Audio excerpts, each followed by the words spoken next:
Rebecca's life was a picture of normalcy.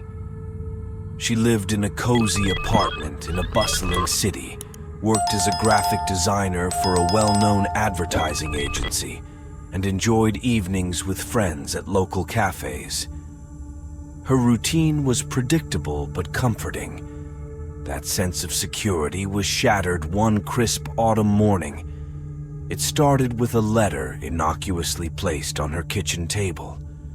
She found it after returning from her morning jog, a neatly folded piece of paper with her name scrawled across the front in a script she didn't recognize. At first, she thought it might be a note from a neighbor or a misplaced delivery. Curiosity piqued, she opened it. The contents of the letter were benign but unsettling. It detailed her morning jog route, the exact time she left her apartment, and the blue hoodie she wore. "I hope you enjoyed your run," it read. "The park is lovely at this time of year." Rebecca frowned, trying to recall if she had seen anyone unusual during her jog. She shook off the unease, attributing it to a harmless prank or a coincidence, and discarded the letter. Days later, another letter appeared, this time on her doormat. The handwriting was the same, but the details were more personal. "Your red dress suits you. You looked beautiful at the cafe yesterday." Rebecca's blood ran cold. She had worn a red dress to meet her friend Jessica at their favorite cafe. She felt a chill as she glanced around her apartment, suddenly feeling exposed. As weeks passed, the letters continued to arrive, each one eerily accurate in its descriptions. They mentioned conversations she had with friends, the groceries she bought, and even comments about her favorite TV shows. The stalker seemed to know everything about her, down to the smallest details. Rebecca's initial dismissals turned into palpable fear. She began to feel like she was living under a microscope, her privacy violated in ways she couldn't comprehend. She confided in Jessica, who tried to reassure her. "It's probably just some creep trying to scare you," Jessica said. "You should go to the police." Rebecca took her advice and visited the local police station. The officers were polite but unhelpful, suggesting she change her routines and keep an eye out for suspicious behavior. Without concrete threats or evidence, there was little they could do. Rebecca started to take precautions. She changed her jogging routes, varied her routines, and even considered installing security cameras. Despite these efforts, the letters kept coming, each one reminding her that she was being watched.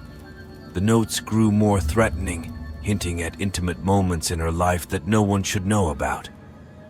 One night, she received a particularly chilling letter. "You shouldn't stay up so late. It's bad for your health." It was left on her pillow, inches from where she slept. Panic surged through her as she realized the stalker had been inside her apartment. She called the police again, but they found no signs of forced entry and no fingerprints. The intruder was careful, meticulous. Her sense of safety was shattered. Rebecca started avoiding social outings, too paranoid to leave her apartment for long. She covered her windows and kept her phone by her side at all times. Her work began to suffer as she struggled to concentrate, her mind constantly occupied by the anonymous menace lurking in the shadows. The turning point came when she found a letter taped to her bathroom mirror one morning. "You can't hide from me," it read. "I'll always find you." The realization hit her like a punch to the gut. No matter what she did, no matter how much she tried to protect herself, the stalker was always one step ahead. The walls of her apartment, once a sanctuary, now felt like a prison closing in around her. Desperation clawed at her, as she began to contemplate the unthinkable. She had to leave, to escape, to start over somewhere far away. Little did she know the stalker's reach extended far beyond the confines of her city, and the terror that had infiltrated her life was just beginning. The decision to leave wasn't easy, but Rebecca knew she had no choice. She couldn't live under constant surveillance, fearing the unseen eyes that seemed to follow her every move. She decided to relocate to a different city, hoping to leave the nightmare behind. She chose a small, quiet town hundreds of miles away, where she could blend into the background and start fresh. Rebecca meticulously planned her departure, taking every possible precaution to cover her tracks. She deleted her social media accounts, changed her phone number, and even legally changed her name to Sarah. She quit her job, leaving her colleagues baffled by her sudden departure. She packed only the essentials and left the rest behind, not wanting anything to tie her to her past life. Her friends, including Jessica, were heartbroken but understood her need for safety. Jessica promised to keep Rebecca's whereabouts a secret, fearing for her friends' well-being. Rebecca drove through the night, a sense of relief washing over her as she put distance between herself and the city. The town she chose was the epitome of tranquility, quaint with tree-lined streets and friendly faces.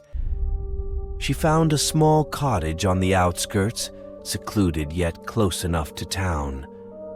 The place had an old-world charm, with a white picket fence and a garden full of wildflowers.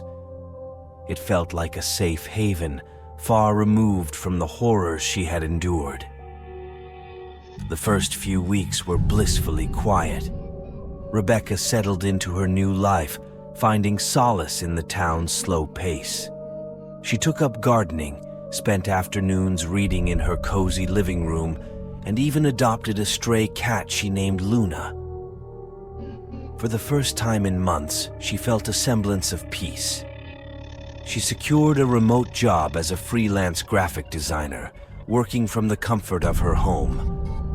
The routine helped her regain a sense of normalcy, and the fear that had once gripped her heart began to loosen its hold. But the tranquility was short-lived. One morning, as she tended to her garden, Rebecca noticed a small envelope tucked under the front gate. Her heart pounded as she picked it up, her fingers trembling. The handwriting was unmistakable, the same elegant script that had haunted her dreams. With dread pooling in her stomach, she opened the letter. "I see you found a new home. Lovely garden." The words blurred before her eyes as panic set in. He had found her. Despite all her efforts, the stalker had tracked her down. Rebecca felt the walls closing in, her sanctuary transforming into a cage. The paranoia returned with a vengeance. She couldn't understand how he had located her. She had taken every precaution, changed everything about her identity. Yet he was here, watching her. Rebecca contacted the local police, but the response was frustratingly similar to before. Without concrete evidence or a known suspect, there was little they could do. She invested in a comprehensive security system, installing cameras around her property and reinforcing the doors and windows. She rarely left the house, the once charming town now a landscape of potential threats. The letters kept coming, each one a testament to her stalker's persistence. They detailed her new life with chilling accuracy. Her morning walks, her visits to the local market, her interactions with neighbors. Every time she tried to relax, another letter would arrive, shattering her fragile sense of security. She started to recognize faces in the crowd, suspecting everyone and trusting no one. The friendly smiles of her neighbors became sinister in her eyes, each one a potential enemy. One evening, as she reviewed footage from her security cameras, she noticed a figure lurking near the edge of her property. The grainy image showed a shadowy figure just out of the camera's full view. Rebecca's blood turned to ice. She increased the security measures, adding more cameras and motion sensors, but it did little to calm her nerves. Her mental state began to deteriorate. She stopped sleeping, the fear of an unseen intruder keeping her awake night after night. She started to hallucinate, seeing shadows move in the corners of her vision, hearing whispers in the dead of night. The once pleasant solitude of her cottage now felt like a suffocating trap. The strain began to affect her work. She missed deadlines, her creativity stifled by the constant dread. Her employer grew frustrated, and the financial stress added another layer to her anxiety. Rebecca realized she couldn't go on like this, but every attempt to escape seemed futile. The stalker's reach was limitless, his presence a constant shadow over her life. Desperation led her to take extreme measures. She contemplated moving again, this time to another country. She researched remote islands, isolated cabins, places where she could disappear completely. But the thought of starting over yet again, the immense effort it would take, paralyzed her. The stalker's letters became more taunting, mocking her attempts to hide. Rebecca's life had become a waking nightmare, her sense of self eroded by fear and isolation. She was trapped in a game she couldn't win, pursued by an unseen predator who seemed to anticipate her every move. The once vibrant woman now lived in constant terror, her world reduced to the confines of her home, her mind a prison of paranoia and despair. Rebecca's world continued to shrink as the stalker's relentless pursuit wore down her resolve. Every precaution she took seemed futile. He always found a way to remind her of his presence. The letters grew more invasive, detailing her daily routines with disturbing precision. They became increasingly menacing, each one a stark reminder that no matter how far she ran, she could never escape him. Her once cozy cottage, with its white picket fence and blooming garden, now felt like a prison. She began to see her stalker's shadow in every passerby, hear his voice in every rustling leaf. The serene town she had chosen for its anonymity now seemed full of eyes, all watching her, reporting back to him. Her paranoia grew, and she withdrew further from the world. Rebecca's days became a cycle of anxiety and dread. She rarely left the house, venturing out only when absolutely necessary. The friendly interactions she once had with neighbors turned into curt nods and quickened steps. Her social isolation was compounded by the fear that anyone could be her stalker in disguise, or worse, his informant. The isolation took a heavy toll on her mental health, and she began to feel like a ghost haunting her own life. Her sleep was plagued by nightmares, and the lines between dream and reality blurred. She often woke up in the middle of the night, drenched in sweat, convinced that someone had been in the house. The security system she had installed provided little comfort. She obsessively checked the footage, but it was always inconclusive. Shadowy figures and flickering images that could have been anything or anyone. One particularly chilling letter arrived on a rainy afternoon. Rebecca opened it with trembling hands, her heart pounding in her chest. The letter described her morning routine in excruciating detail. The time she woke up, the breakfast she made, the music she listened to. It ended with a chilling sentence. "You look beautiful in blue." Rebecca's blood ran cold. She had worn a blue sweater that morning, something she had bought recently in an attempt to change her appearance. How could he know? The realization that he could see her even inside the supposed safety of her home shattered the last vestiges of her sanity. She started moving around the house, closing blinds and curtains, barricading herself from the outside world. Her phone rang and she almost screamed, her nerves frayed to the breaking point. It was Jessica calling to check on her. Rebecca answered, but her voice was a shaky whisper. She tried to explain what was happening, but Jessica's concern only heightened her sense of despair. The more she spoke about her fears, the more real they became. Her work as a freelance graphic designer, once a solace, now felt impossible. She missed deadlines and struggled to concentrate, her creativity stifled by constant fear. The financial strain added to her anxiety as bills piled up and her savings dwindled. The sense of impending doom loomed over her, and she felt trapped with no way out. Desperation led her to take drastic measures. She contacted private investigators, hoping they could uncover her stalker's identity. She hired one of the best firms in the city, spending a large portion of her remaining savings. The investigator, a grizzled veteran named Mike, listened to her story with a mix of skepticism and pity. He promised to do everything he could, but Rebecca could see in his eyes that he thought she was just another paranoid victim. Weeks passed with no progress.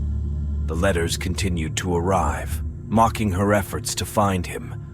They became increasingly personal, dredging up painful memories from her past, things only someone intimately familiar with her life would know.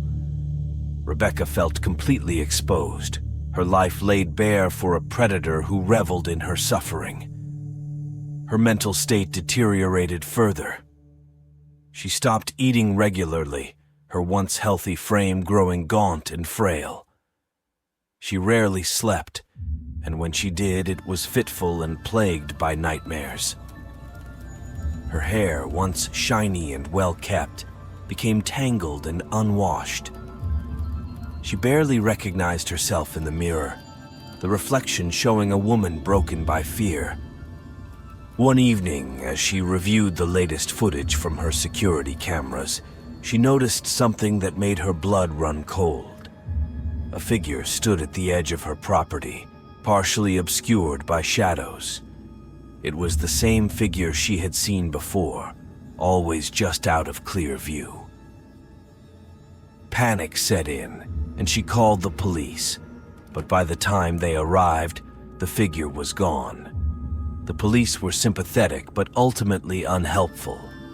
Without concrete evidence, there was little they could do.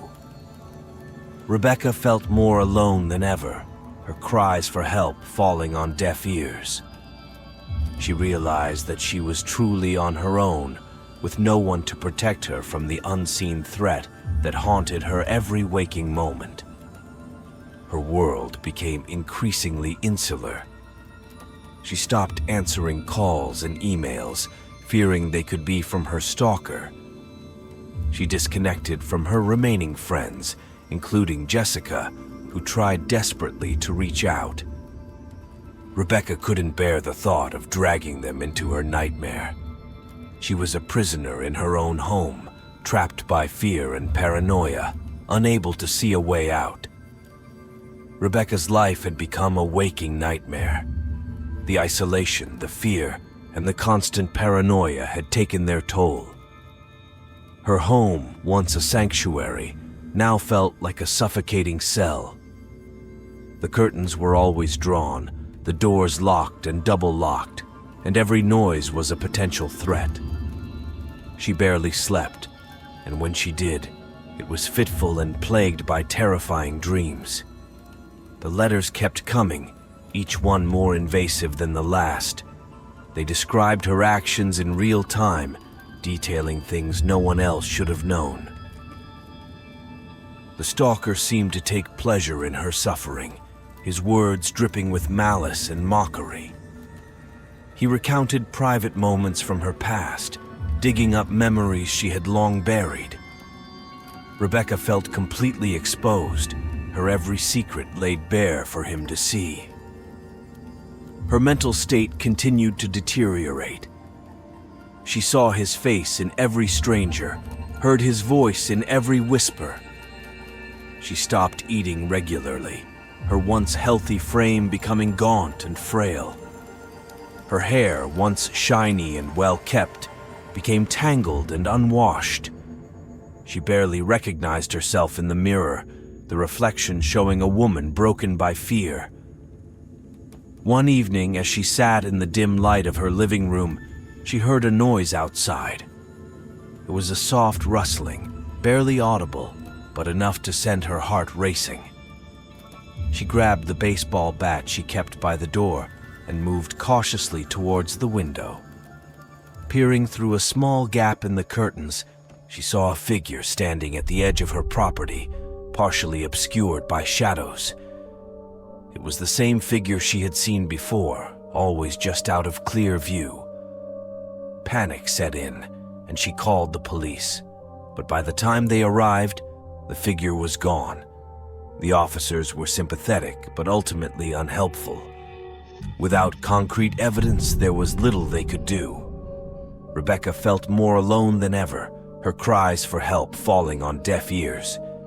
She realized that she was truly on her own, with no one to protect her from the unseen threat that haunted her every waking moment. Her world became increasingly insular. She stopped answering calls and emails, fearing they could be from her stalker. She disconnected from her remaining friends, including Jessica, who tried desperately to reach out. Rebecca couldn't bear the thought of dragging them into her nightmare. She was a prisoner in her own home, trapped by fear and paranoia, unable to see a way out. One night, as she lay in bed, she heard a noise that made her blood run cold. It was the sound of footsteps, soft and deliberate, coming from inside the house. She froze, her heart pounding in her chest. The footsteps grew louder, moving towards her bedroom. She grabbed the baseball bat and moved to the door, her hands trembling. As she opened the door, she saw him. The stalker stood in the hallway, his face obscured by a mask. He took a step towards her, and she swung the bat with all her strength. The bat connected with his shoulder, and he staggered back, but he didn't stop. He lunged at her, and they fell to the ground, struggling for control. Rebecca fought with everything she had, but he was too strong. He pinned her to the ground, his hand closing around her throat. She gasped for breath, her vision starting to fade. In her final moments, she saw his eyes, cold and emotionless, staring down at her. The last thing she felt was the crushing weight of his hand, and then everything went black. The police found her body the next morning, the house eerily silent. The stalker was gone, leaving no trace behind. The investigation yielded few leads, and the case eventually went cold. Rebecca's death was ruled a homicide, but the identity of her killer remained a mystery. In the end, Rebecca's life was consumed by fear and paranoia, her every effort to escape futile. The stalker had won, his relentless pursuit driving her to the brink and beyond. Her story served as a chilling reminder of the darkness that can lurk in the hearts of men and the devastating impact of living in constant fear. Rebecca's death sent shockwaves through the small community where she had lived. The news of her tragic end spread quickly, and the details of her long-standing ordeal came to light. People were horrified by the relentless torment she had endured, and the fact that her stalker had never been caught added to the atmosphere of fear and unease. In the weeks following her death, the police redoubled their efforts to find her killer. Detective Mitchell, who had been assigned to Rebecca's case from the beginning, took it upon himself to dig deeper. He pored over every letter, re-interviewed every witness, and retraced Rebecca's steps in hopes of finding a clue that had been overlooked.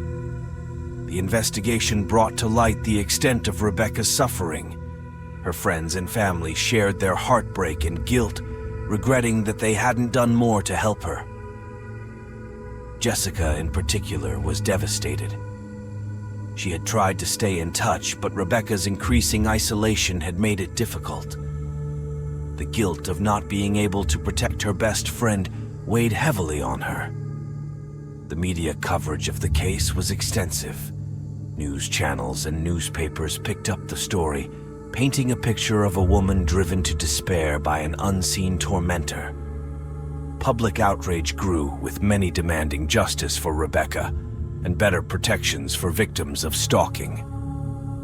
Vigils were held in her memory, and a petition was started to push for more stringent laws against stalking and harassment. Despite the heightened attention, the investigation hit numerous dead ends. The stalker had been meticulous, leaving no fingerprints, no DNA, no digital trace. The letters, all handwritten, provided no clues about his identity.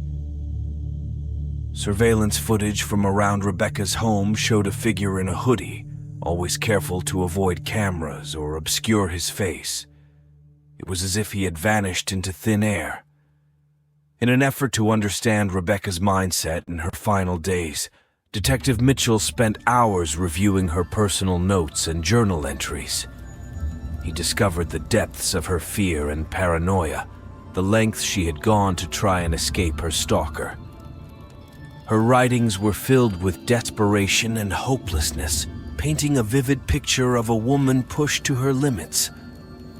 One entry in particular stood out. Dated just a week before her death, it read, "I can't escape him. No matter where I go, he finds me. I am so tired of running, so tired of being afraid. Sometimes I wonder if this will ever end, if there will ever be a day where I can breathe freely again." It was a haunting reminder of the psychological torture she had endured. Rebecca's death also had a profound impact on the local police force. Many officers felt a personal responsibility for not being able to protect her. Detective Mitchell, in particular, took it hard. He had promised Rebecca that they would catch her stalker, but now, with her gone, that promise felt like a failure. He continued to work the case with a determination that bordered on obsession, driven by a need to bring her killer to justice. As months turned into years, the case remained unsolved. It became a cold case, but it never left the minds of those who had known Rebecca or worked on her case. Detective Mitchell kept her file on his desk, a constant reminder of the work left undone. He retired with the regret of never having solved her case. In the community, Rebecca's story remained a cautionary tale. It was a stark reminder of the real dangers of stalking and the devastating impact it can have on a person's life. Her memory was kept alive through annual vigils and continued advocacy for better laws and protections for victims. Jessica, channeling her grief into action, became an outspoken advocate against stalking. She shared Rebecca's story at events and worked with lawmakers to push for stronger legislation. She hoped that by telling Rebecca's story, she could help prevent others from suffering the same fate. Rebecca's life, though tragically cut short, left a lasting legacy. Her ordeal highlighted the urgent need for change, and the ripples of her story continued to influence the fight against stalking and harassment. While justice for Rebecca remained elusive, her memory inspired a community to stand together and fight for a safer world.